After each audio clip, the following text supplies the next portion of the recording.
रखा हो सिला वो मंजर भी आएगा, रखा हो सिला वो मंजर भी आएगा, प्यासे के पास चलकर समंदर भी आएगा। और थक कर ना बैठे मंजिल के मुसाफिर, थक कर ना बैठे मंजिल के मुसाफिर, मंजिल भी मिलेगी और मिलने का मज़ा भी आएगा। तो हेलो दोस्तों, एक बार फिर से स्वागत है आप सबों का आपके अपने प्यारे यूट्यूब चैनल ज्ञानी गुरुकुल में। दोस्तों, इस वीडियो में हम क्लास 12th वालों के लिए सूरदास की झोपड़ी यानी चैप्टर 1 बताने वाले हैं। ठीक है, अंतराल भाग 1 से बताने वाले हैं सूरदास की झोपड़ी। तो अगर आप हमारे चैनल पे नए होंगे तो सब्सक्राइब कर लीजिएगा और ज़्यादा से ज़्यादा अपने दोस्तों के पास शेयर कर दीजिएगा। तो चलिए फटाफट से क्वेश्चन एंड आंसर देख लेते हैं। और हाँ दोस्तों, इस वीडियो में हम केवल आप लोगों को सब्जेक्टिव प्रश्न बताएंगे। जी हाँ दोस्तों, आपने सही सुना, केवल सब्जेक्टिव प्रश्न बताएंगे, वो भी चैप्टर 1 सूरदास की झोपड़ी, जिनके लेखक है सूरदास। याद रखिएगा, लेखक वाले प्रश्न ऑब्जेक्टिव में आ सकते हैं और केवल प्रश्न अभ्यास ही में बताने वाला। ठीक है, तो चलिए अब स्टार्ट करता हूँ बिना किसी देरी के।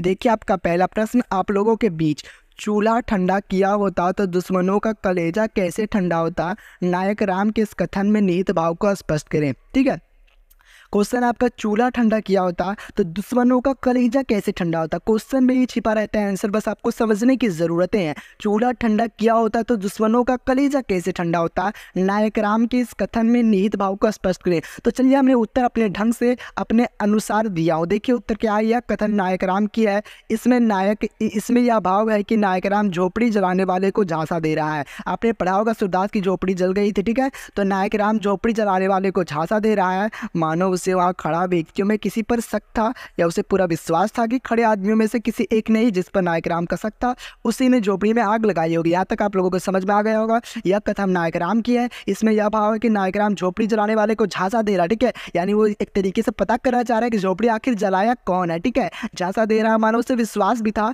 कि खड़े व्यक्ति में से किसी एक ने ही झोपड़ी जलाई होगी। ठीक है, उसके बाद देखिए नायक राम के इस कथन से भैरव को डर लगा। ठीक है, भैरव को थोड़ा डर हुआ था। ठीक है, नायक राम के इस कथन से भैरव को डर हुआ। जगधर ने अपने बेटे की कसम भी खा ली। जगधर अपने बेटे की कसम खा ली कि हमने झोपड़ी में आग नहीं लगाई है। इस प्रकार हम कह सकते हैं कि नायक राम या कथन आग लगाने वाले अपराधी के लिए प्रयोग किया होगा। इस प्रकार से अगर आप लिखते हैं तो आपको फुल मार्क्स जरूर मिलेंगे। ठीक है, चलिए अगला प्रश्न देखते हैं। प्रश्न संख्या 2 है, भैरव ने सूरदास की झोपड़ी में आग क्यों लगाई? बहुत ही सिंपल सा प्रश्न है, भैरव ने सूरदास की झोपड़ी में आग क्यों लगाई? ठीक है, आखिर प्रश्न बनता है क्यों जलाई होगी, क्यों लगाई होगी, क्यों किया होगा? तो क्यों किया, यही प्रश्न बनता है। इसको अपने अंदाज में लिखिएगा। ठीक है, क्योंकि भैरव सूरदास को दोषी मानता था। जी हाँ दोस्तों, भैरव जो है सूरदास को दोषी मानता था। उसे लगता था कि सूरदास के कारण ही पूरे मोहल्ले में उसकी बदनामी हुई है। उसे लगता था कि सूरदास के कारण उसके मोहल्ले में पूरी बदनामी हुई है। जब भैरव अपनी पत्नी सुभागी को मार रहा था तो सूरदास ने हस्तक्षेप करके सुभागी को भैरव से बचाया। ठीक है, जब भैरव अपनी पत्नी सुभागी को मार रहा था तो सूरदास ने हस्तक्षेप करके सुभागी को भैरव से बचाया था। इस घटना से भैरव को अपनी पत्नी सुभागी और सूरदास के बीच गलत रिश्ते होने का शक हुआ था, परंतु ऐसा कुछ नहीं था। ठीक है, इसलिए भैरव सूरदास से बदला लेना चाहता था। साथ ही भैरव सूरदास के पास अधिक रुपए, शान शौकत, इज्जत को देखकर जलन करता है। इसलिए भैरव ने सूरदास की झोपड़ी में आग लगा के उसके रुपए को चुरा लिया और अपने बदले पूरे किया। आप लोग नहीं देखते, अपने गाँव की तरफ देखते होंगे, अगर अधिक पैसे, अधिक रुपए, अधिक शान शौकत, इज्जत मिल रही है तो उससे लोग जलन करते हैं, उससे लोग जलन करने लगते, उसको देखना नहीं चाहते। ठीक है, इसी प्रकार भैरव सूरदास को देखना नहीं चाहता था, क्योंकि सूरदास एक अंधे भिखारी था और वह अधिक पैसे जमा कर लिए थे। ठीक है, इसलिए सूरदास की झोपड़ी में भैरव ने आग लगा दी थी। अपने अंदाज में लिख लीजिएगा। और मैं प्रश्न का उत्तर दिया वो भी काफ़ी बेहतर है। ठीक है, चलिए अगला प्रश्न देखते हैं। प्रश्न संख्या 3 है, यह फूस की राख ना थी, उसकी अभिलाषाओं की राख थी। संदर्भ सहित विवेचना कीजिए। ठीक है, यह फूस की राख ना थी, उसकी अभिलाषाओं की राख थी। संदर्भ सहित विवेचना कीजिए। तो उत्तर में हमने क्या लिखा है, देखिए यह वाक्य सूरदास की मनोदशा को बताती है। यह वाक्य सूरदास की मनोदशा को बताती है कि झोपड़ी जलने के बाद भी सूरदास को झोपड़ी जलने का दुख नहीं था। जा दोस्तों, सूरदास को झोपड़ी जलने का दुख नहीं था। झोपड़ी जलने के बाद भी जितना कि पोटली का था, जिसमें सूरदास ने 1-1 रुपए करके 500 से अधिक जमा किए थे। पोटली जलने का दुख था, उसके झोपड़ी जलने का दुख नहीं था, पोटली जलने का दुख था, जिसमें सूरदास ने 1-1 रुपए करके 500 से अधिक जमा किए थे।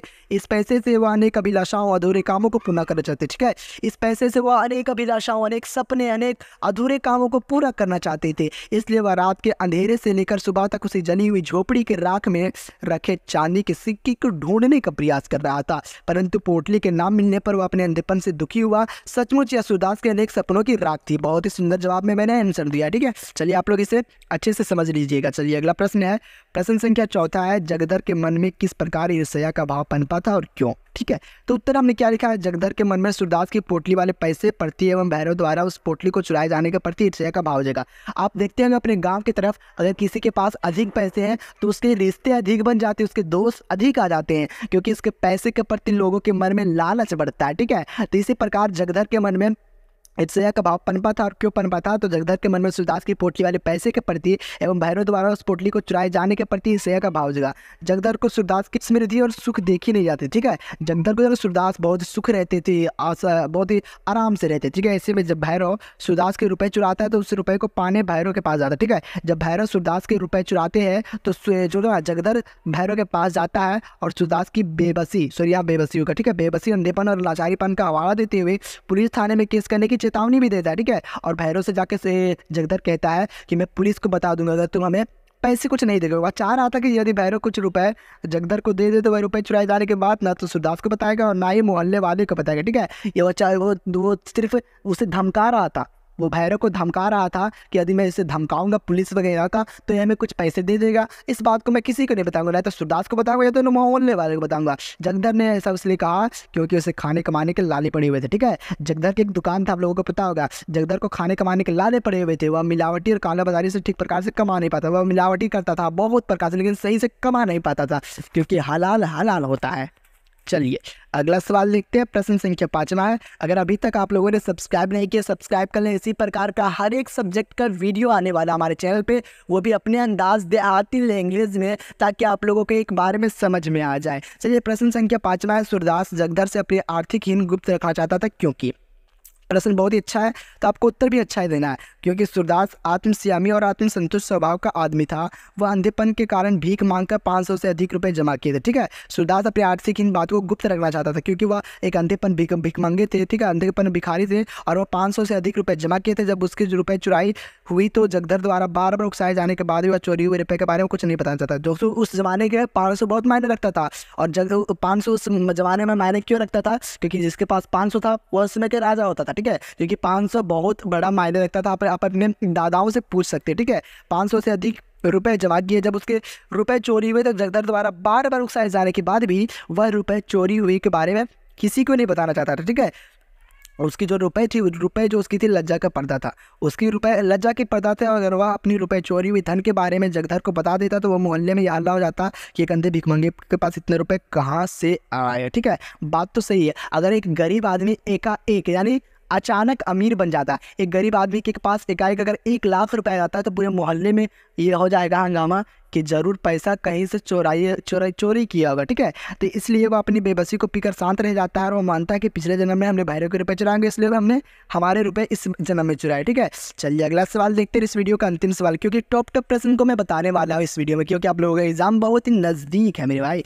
चलिए अगला प्रश्न देखते हैं, सूरदास उठा, खड़ा हुआ विजय गर्व की तरंग में रात की ढेर में दोनों हाथों से उड़ाने लगा। इस कथन से संदर्भ सूरदास की मनोदशा का वर्णन करें। ठीक है, तो इसका आंसर बहुत ही सिंपल सा दिया हूं मैंने। यह कथन सूरदास को पुनः संघर्ष एवं अपने आप को दृष्टिहीनता के लिए खड़े होने की ओर इशारा करता है, जिसमें बिना अपमान और प्रतिशोध का भाव रखे जीवन जीने और मेहनत करने के संकल्प की बात छिपी है। जब सूरदास रात की ढेर में अपनी खोई हुई रुपए को पोटली खोद रहा था एवं रुपए ना मिलने पर जब उसके निराश शिकायत एवं दुख घेर रहा था, उसी समय उसका पोता मिठुआ खेल में हारने के बाद रोता हुआ आता है। जब घीसू अपने दोस्तों के साथ आकर मिठुआ को समझाता है कि खेल में कोई भला रोता है क्या, यह कितनी बुरी बात है। यह सूरदास सुनकर अपनी झोपड़ी जलने को खेल समझता है, पुनः उठकर जली हुई राख दोनों हाथों से उड़ाते हुए फिर से मेहनत और रुपए जमा करने का संकल्प लेता है। जब सूरदास अपने खोज रहा था, अपने पैसे पोटली को खोज रहा था, जब उसकी पोटली नहीं मिली उसी समय उसका पोता मिठुआ और खेल में हारने के बाद रोता हुआ आया, तो उसी समय उसका दोस्त जो घीसू है वो अपने दोस्तों के साथ आकर मिठुआ को समझाता है, अरे मेरे दोस्त, खेल में कोई भला हारता है क्या, और खेल में कोई रोता है, तो खेल में कोई रोना वोना नहीं होता है, तो खेल में कोई हारता नहीं है, खेल में भला कोई रोता भी नहीं है। तो सूरदास अपनी झोपड़ी जलने को एक खेल समझता है और पुनः उठकर फिर से मेहनत करने की और संकल्प करने की हिम्मत रखता है। तो सूरदास से हमें भी कुछ सीख मिलती है। तो दोस्तों इसी प्रकार की वीडियो हमारे चैनल पे आती रहता है, तो अगर आप नए होंगे तो सब्सक्राइब, लाइक एंड कमेंट कीजिएगा और अपने दोस्तों के पास ज़्यादा से ज़्यादा शेयर कीजिएगा।